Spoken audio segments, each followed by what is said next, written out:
தீர்க்க தரிசன செய்தி. ஆமென், அல்லேலூயா. வாசிங்க 2 ராஜாக்கள் 19:30. எல்லாம் சொல்லுங்க, நான் யூத வம்சத்தான். சொல்லுங்க, நான் யூத வம்சத்தான். இப்போ சொல்லுங்க.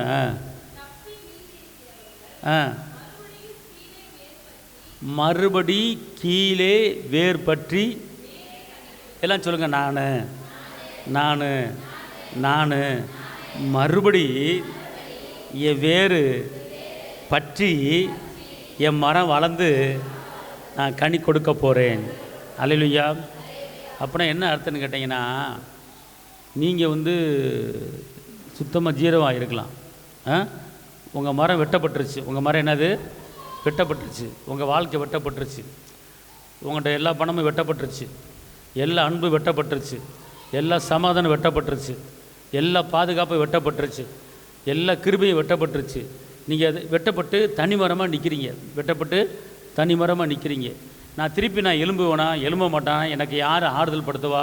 எனக்கு யாருமே இல்லை அப்படி நீங்கள் நினச்சிக்கிட்டு இருக்கிற வேலையில் கர்த்தர் இன்றைக்கி சொல்கிறாரு, நீங்கள் மறுபடியும் வேறு பற்றி மேலே. எல்லாம் சொல்லுங்க, நான் மறுபடி திரும்பவும் வேறு பற்றி நான் பழையபடி நான் கனி கொடுக்குற மரமாய் நான் வளர போகிறேன். கைகளை தட்டியா பார்க்க செலுத்தும். அல்லேலூயா. கர்த்தர் இங்கே இருங்க. நீங்கள் எல்லாத்தையும் இழந்துட்டாலும் அம்மன் விட்டுற மாட்டாருங்க. சுத்தம் பண்ணி எல்லாத்தையும் தோற்று போனாலும் உங்களை ஜீரோவாக ஆக்கிட்டாலும், ஆனால் கர்த்தர் சொல்கிறாரு, உன்னை திரும்ப வேறு பற்ற வைக்கிறேன். உன் மண்ணுக்குள்ளே உன் வேறு பற்ற வைக்கிறேன். உன் வேறு திருப்பி வேறு பிடிக்குது. உனக்கு வேறு பிடிச்சி, அந்த வேறு பிடிச்ச உடனே ஆட்டோமேட்டிக்காக மரம் வளருது. ஆட்டோமேட்டிக்காக மரம் வளரும்போது அது நீ கனி கொடுக்குற ஒரு மரமாக மாறிவிடுவாய். செழிப்பான மரமாக, உயர்வான மரமாக, அநேகர் உன் கனியை பார்த்து ஆச்சரியப்படும்படியாக அப்படிப்பட்ட வாழ்க்கையை கர்த்தர் உன்னை உயர்த்த போகிறாரு. நீ மறுபடி வேறு பற்றுவாய். அதனால் எந்த காரியத்தில் நீ வேறு அறுக்கப்பட்டது? அன்பு வேறு அறுக்கப்பட்டதா? சமாதானம் வேறு அறுக்கப்பட்டு கிடக்கிறதா? ஐஸ்வர்யம் வேறு அறுக்கப்பட்டு கிடக்கிறதா? கர்த்தர் மறுபடியும் அந்த வேறு பற்ற போதையா, மறுபடி எழும்ப போற. உன் பிள்ளை வாழ்க்கை ஜீரோவாக இருக்கா? மறுபடி வேறு பற்ற போகுது. உன் பிள்ளை வாழ்க்கை முடிய போது, நேரம் வந்துருச்சா? கர்த்தர் மறுபடி வேறு பற்ற போகுது. திருப்பி வேறு பிடிக்குது. ஆமென், அல்லேலூயா. இதுதான் கர்த்தர் சொல்கிறது. தாவீது சிறியது முதல் பெரியது வரை என்ன செஞ்சார்? திருப்பி கொண்டார். எல்லாம் சொல்லுங்கள், தாவீது சின்னது முதல் பெருசு வர இழந்ததை திருப்பிக்கிட்டார். அதே போல் அவர் சந்ததியில் வந்த நானும் அவரை போலவே இழந்ததை எல்லாவற்றையும் திருப்பி கொள்வேன். மிச்சம் எடுப்பேன். நான் ராஜா விட்டு பிள்ளை. அல்லேலூயா. தாவீது இழந்தார். அதோட முடிவுக்கு வந்துச்சா? திருப்பிக்கிட்டார்ல. யாக்கோபு வனாந்தரத்தில் ஒரு கம்பை வச்சுட்டு போனார். யாக்கோபு கொண்டு போன எல்லாம் போச்சு. ஒரு கம்பு கோலும் கையுமாக பிழைக்க சென்றார் யாக்கோப்பு. வெறுமை தானே போனார், ஒரு கம்போடு போனார். ஆனால் வரும்போது இரு பரிவாரனோட என்ன செஞ்சார்? ஒரு படையோடு வந்தார், ஒரு சேனையோடு வந்தார்ல, வர வச்சார்ல. அதே போல் உங்களையும் உங்கள் பிள்ளைகளையும் என்னையும் வர வப்பர். ஆமென், கையை தட்டு நல்லா. அல்லேலூயா. நான் யாக்கோப்பின் சந்ததி. சொல்லுங்க, நான் யாக்கோப்பின் சந்ததி. யாக்கோப்பு எப்படி 2 பரிவாரத்தோடு வந்தாரோ, நானும் வருவேன். நான் இழந்ததெல்லாம் திரும்ப பெற்றுக்கொள்வேன். ஆமென், அல்லேலூயா. இப்போ உங்கள் மனதை திறப்படுத்தி கொள்ளுங்க. உங்கள் வேறு பற்றிருச்சு, உங்கள் வேறு பிடிச்சிருச்சு. உங்கள் வேறு என்ன செஞ்சிருச்சு? மண்ணை பிடிச்சிக்கிட்டு அப்படியே என்ன செய்யுது? சத்து கொடுத்து அப்படியே மேலே என்ன செய்யுது? அல்லேலூயா. லைட்டாக ஒரு முருங்கை கொப்பை பிடுங்கி நட்டுருங்க. ஒரு 4 நாள் கழித்து பாருங்கள், லைட்டாக அப்படி வருது, அப்புறம் இலை வருது. அதே போல் நீங்கள் ஒன்றுமில்லாமல் ஜீரோவை எம்டியாக இருக்கலாம். லைட்டாக ஒரு 1000 ரூபா கிடைக்கும். அப்புறம் லைட்டாக 2000 கிடைக்கும். அப்புறம் பார்த்தா கிளகலையாக பரவி பாய்வீங்க. ஆமே, அல்லேலூயா. இதுதான் கர்த்தர் சொல்கிறது. அதனால் இந்த நேரத்தில், வேதனை நேரத்தில், சோதனை நேரத்தில், நெருக்க நேரத்தில் மனசை விட்டுறாதீங்க. மனசு திறப்பு. பலங்கொண்டு திறமனதாரன்னு சொல்லிட்டார்ல, நீ பலங்கொண்டு மனதை என்ன செய்ய, இது ஒன்றும் ஆகாது, இது எப்படி ஒன்றுலாம் போய் எப்படி வந்துச்சோ அப்படி போயிடும். எல்லாம் சொல்லுங்கள், இதெல்லாம் ஒன்றும் ஆகாது, இதெல்லாம் ஒன்றும் ஆகாது, எப்படி வந்துச்சோ அப்படியே போயிடும். இந்த பலவீனம்லாம் ஒன்றும் செய்யாது, எப்படி வந்துச்சோ அப்படி போயிடும். போ அல்லேலூயா. அப்படி பேசணும். அல்லேலூயா. யோபு சொல்கிறார், பயந்தது எனக்கு நேர்ந்தது. இன்னொரு வசனத்தை வாசிங்க, எரேமியா 31:4-5.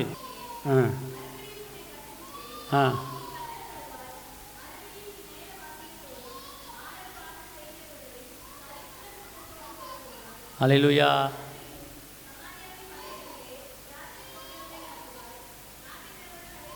மறுபடியும் என்ன செய்வாய், கட்டப்படுவாய். அல்லேலூயா. புரியுது உங்களுக்கு? உங்கள் கட்டடம் இடிஞ்சு விழுந்துடலாம், உங்கள் கட்டடம் என்ன செய்யலாம், இடிஞ்சு விழுகலாம். ஆனால் கர்த்தர் சொல்றாரு, இடிஞ்சு போன கட்டடத்தை, இடிஞ்சு போன வாழ்க்கையை நான் திருப்பி உனக்கு நான் கட்டி வைப்பேன். அதனால் என் வாழ்க்கை இடிஞ்சு போச்சு, என் வாழ்க்கை போச்சு இல்லை, வாழ்க்கை திருப்பி கட்டப்படும். இடிஞ்சாலும் எப்படி ஒரு குயவன் கருத்தில் களிமண் கெட்டு போனாலும் அந்த குயவன் சொல்கிறான், நான் அதே களிமண்ணை வச்சு வேறே பாண்டமாக வணைந்து உருவாக்குவேன். அல்லேலூயா. கர்த்தர் சொல்கிறாரு, உன்னை நான் வேறு வாழ்க்கையை உனக்கு கொடுத்து என்ன செய்வேன், கட்டுவேன், கட்டப்படுவாய் நீ. அல்லேலூயா சொல்லுங்க. அதனால் கர்த்தர் உங்களை கைவிடவே மாட்டார். நீங்கள் எல்லோரும் கட்டப்பட போகிறீங்க. இன்னொரு வசனத்தை வாசிங்க, எரேமியா 31:5. மறுபடியும் சமேரியா மலைகளிலே திராட்சை தோட்டங்களை நாட்டுவாய்.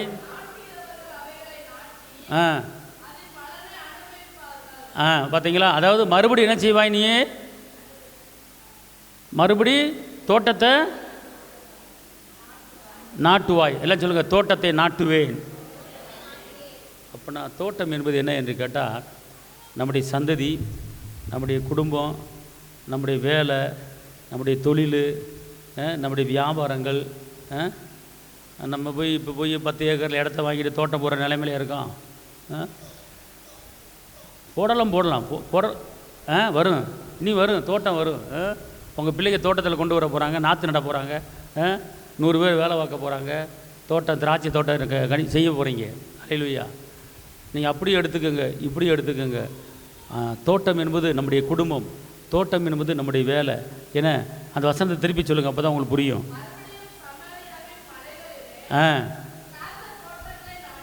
திராட்சை தோட்டங்களே, அதாவது மலை மேல் இருக்கிற பட்டணம் போல் நீ என்ன செய்வாய், உயர்ந்திருப்பாய். அப்படிங்கிற வசனத்தின்படி உன் தோட்டம் எங்கே நாட்டப்படும் கேட்டால் மலை மேலே. எங்க உங்கள் தோட்டம் உன் குடும்பம் உன் பிள்ளை உன் சந்ததி தரையில் நாட்டப்படலை. உன் தோட்டம், உன் குடும்பம், உன் பிள்ளை மலை மேலே நாட்டப்பட்டிருக்கிறது. இதோ உன் சந்ததி ஒளிவு முறை கன்று போல வளர்ந்திருக்கிற வசனத்தின்படி, மலை மேல் இருக்கிற பட்டணம் போல நீ உயர்ந்திருப்ப என்ற வசனத்தின்படி, உன்னுடைய தோட்டங்கள், உன்னுடைய சந்ததிகள், உன்னுடைய பிள்ளைகள் மலை மேலே வாழ்ந்திருக்கும்படி உன் பிள்ளைகள், உன் சந்ததி உயர்வையும் மேன்மையும் அந்தஸ்தையும் தகுதியும் பார்த்து எல்லாரும் மேலே அண்ணாந்து பார்க்கும்படியாக கர்த்தர் உன்னை உயர்த்த போறார். ஆமென். அல்லேலூயா. அதான் மலையில் வாசிங்க.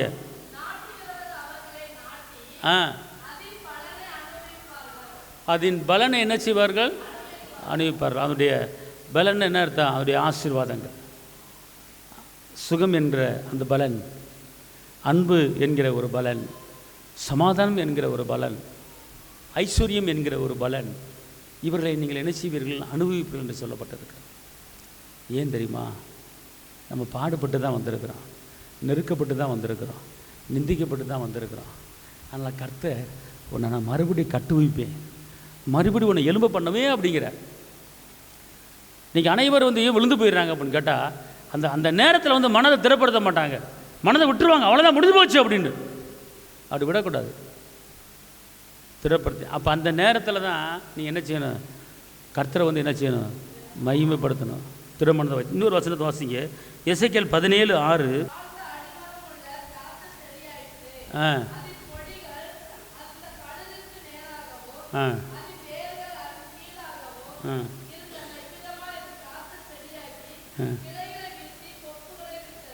அல்லேலூயா. இப்போ எல்லாம் சொல்லுங்க, இந்த வசனத்தின்படி என் சந்ததி அநேக கிளைகளை விடும், கொடிகளை படர்ந்து விடும். என்னுடைய சந்ததி படர்ந்து கொண்டே போவார்கள். என்னுடைய சந்ததி கிளைகளை விட்டுக்கொண்டே போவார்கள், கனிகளை பறித்து கொண்டே இருப்பார்கள். இந்த வசனத்தின்படியே கர்த்தர் எனக்கு செய்ய போகிறார். ஆமென். எரேமியா 17:8, அவன் தண்ணீர் அண்டையில் நாட்டப்பட்டதும் கால்வாய் ஓரமாக தன் வேர்களை விடுகிறதும் உஷ்ணம் வருகிறதை காணாமல் இலை பச்சையாய் இருக்கிறதும் மழை தாழ்ச்சியான வருஷத்திலே வருத்தப்படாமல் கவலைப்படாமல் தப்பாமல் மரத்தை போய். இந்த வசனத்தை எல்லாம் சேர்ந்து வாசிங்க பார்ப்போம். இங்கே இருங்க, நான் சொல்லுங்கள், நான் என்ன சொல்லுங்கள், நான் தண்ணீர் அண்டையில் நாட்டப்பட்டதும். இப்போ ஒரு மரம் இருக்குன்னா வனாந்தரத்தில் இருந்தால் பச்சை பச்சைன்னு வளருமா, வாய்க்கா ஓரத்தில் இருக்கிற மரம் பச்சை பச்சைன்னு வளருமா? அப்போ கர்த்தர் சொல்கிறார், நீங்களாம் எங்கே நாட்டப்பட்டிருக்கீங்க? வனாந்தரத்தில் நாட்டப்படல. எல்லாம் சொல்லுங்கள், நான் வாய்க்கா ஓரத்தில் நாட்டப்பட்டிருக்கிறேன். அதனால் ஏன் மரமாகிய நான் காயவே மாட்டேன். வெயில் காலம் வந்தாலும் காய மாட்டேன், மழை காலம் வந்தாலும் காய மாட்டேன், பனிகாலம் வந்தாலும் காய மாட்டேன். நான் எப்போதும் இலை உதிரா இருக்கிற மரத்தை போல நான் செழித்தோங்கி வளருவேன். திருப்பி சொல்லுங்க, நான் இலை உதிரா இருக்கிற மரத்தை போல செழித்தோங்கி வளருவேன். அப்போ வளருதுன்னா என்ன அர்த்தம்னு கேட்டிங்கன்னா, அதுக்குள்ளே சுகமும் அடங்கிறது, அதுக்குள்ளே சுகமும் அடங்கிறது, பலன் அடங்கி. இப்போ வாசிங்க அடுத்து.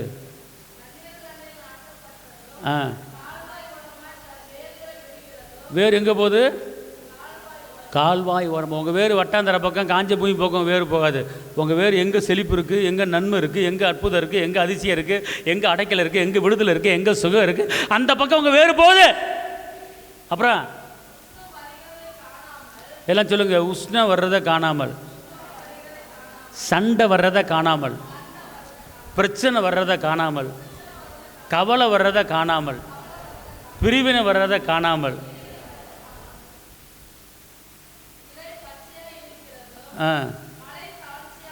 இந்த வசனம் என்ன தெரியுமா சொல்லுது? அதாவது உஷ்ணம் வருகிறதை காணாமல். அப்படின்னா உங்கள் வாழ்க்கையில் நெருக்கத்தை பார்க்க மாட்டீங்க, விளைவினத்தை பார்க்க மாட்டீங்க, சண்டையை பார்க்க மாட்டீங்க, பிரிவினையை பார்க்க மாட்டீங்க, போகிற இடத்த பார்க்க மாட்டீங்க. பார்க்காம அப்புறம் என்ன போட்டிருக்கு?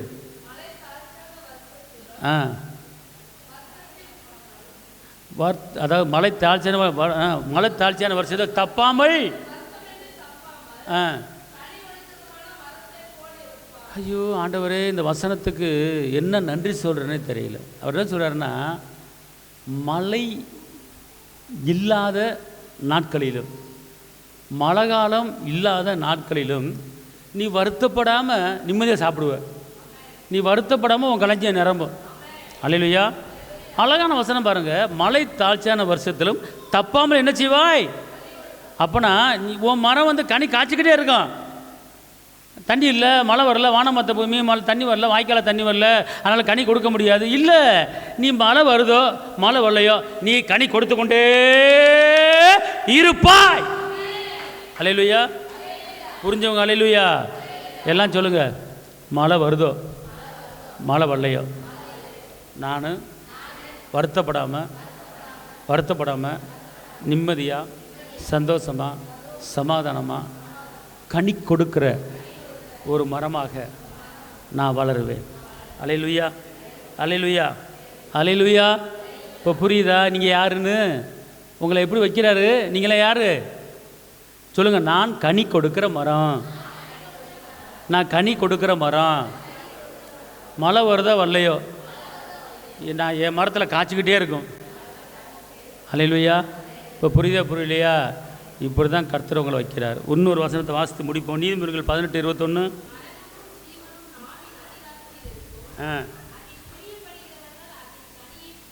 அப்போ இப்படிப்பட்ட கனிகளை நீங்கள் பறித்து சாப்பிட வேண்டுமென்றால் மெயினாக உங்கள் வாயை நீங்கள் என்ன செய்யணும்? வாயை என்ன செய்யணும்? காத்துக்கொள்ளணும். மரணம் ஜீவன் எங்கே இருக்குது? அதாவது நீங்கள் கனியை புசிக்கணும் அப்படின்னு கேட்டிங்கன்னா உங்கள் வாயை காத்துக்கொள்ளணும். உங்கள் வாயினால் மரணத்தையும் வர வைக்கலாம், ஜீவனையும் வர வைக்கலாம். அல்லேலூயா. எனக்கு ஒன்றுமே புரியல, என்ன செய்யறனே தெரியல, எப்படி சமாளிக்க போகிறேன்னே தெரியல. இதை நான் இன்றைக்கி பேசிட்டேன். ஒன்றுமே புரிய மாட்டேங்குது, எப்படி தான் சமாளிக்க போகிறேன்னு தெரியல. இதை நான் இன்றைக்கி பேசிவிட்டேன். இப்படி என்ன செய்யக்கூடாது? இவனை குறித்து தான் கவலையாக இருக்குது, பேசக்கூடாது. அல்லேலூயா. நீங்கள் என்ன செய்ய? நாளைய தினத்தை குறித்து பயம் இல்லை, நாதன் இயேசு எல்லாம் பார்த்து கொள்வார், எல்லாம் பார்த்து கொள்வார். நாளைய தினத்தை குறித்து பயம் இல்லை, நாதன் இயேசு எல்லாம் பார்த்து கொள்வார், எல்லாம் பார்த்து கொள்வார். ஆண்டவர் எனது வெளிச்சமும் மீட்புமானார், எதற்கோ பயப்படே.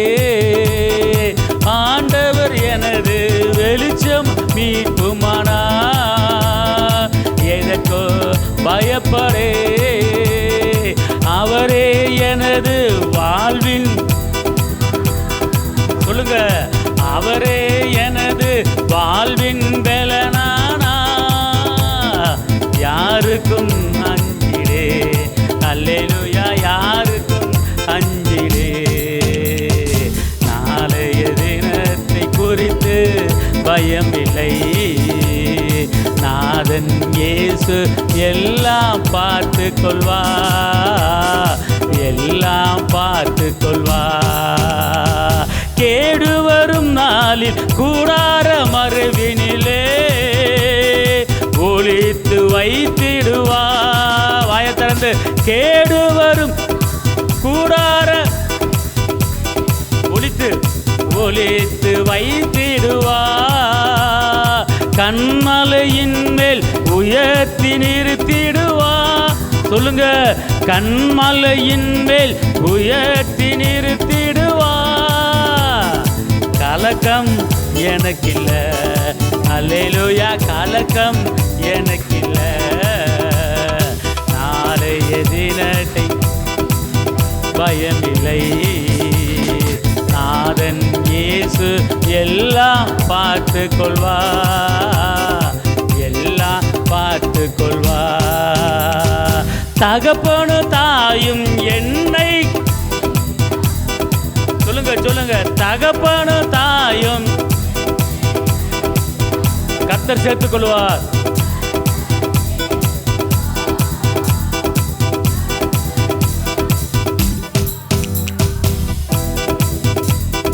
நாளைய தினத்தை குறித்து பயம் இல்லை, நாதன் இயேசு எல்லாம் பார்த்து கொள்வா, எல்லாம் பார்த்து கொள்வா. இயேசு இருக்கும் போது நீங்க கவலைப்படுறீங்க, இயேசு இருக்கும் போது நீங்க கவலைப்படுறீங்க. அவரே எல்லாம் பார்த்து கொள்வார், நிம்மதியாயிருங்க. அல்லேலூயா. எல்லாம் சொல்லுங்க, யெகோவா ஈரே எல்லாம் பார்த்து கொள்வார். அல்லேலூயா. எல்லாம் சொல்லுங்க. அதாவதுங்க இங்கே ஒரு வசனம் இருக்கிறது யோவானில், இங்கே நீங்கள் மிகுந்த கனி கொடுப்பதனால பிதா மகிமைப்படுவார், சந்தோஷப்படுவார். அப்பா, நீ ஓட்டாண்டியா தரித்திரமாக கஷ்டப்பட்டு வேதனை போட்டுக்கிட்டு இருந்தால் சந்தோஷப்பட மாட்டார். நீ இந்த பூமியில் ஒரு கனி கொடுக்கிற மரமாக அன்பு, சந்தோஷம், சமாதானம், விசுவாசம், இந்த கனிகளை கொடுத்து இந்த பூமியில் நீங்கள் வாழ்ந்தீங்கன்னா பிதா, இயேசு, ஆவியானவர் சந்தோஷப்படுவார். ஆமென். அதனால் இந்த நாட்களிலே நீ வந்திருக்கிற உங்களுக்கு இந்த வார்த்தை கேட்குற உங்களுக்கு கருத்து சொல்கிறாரு. பிள்ளைகளுக்கு கருத்தாய் போதிங்க. நாளைய தினத்தை குறித்து கவலைப்படாதீங்க.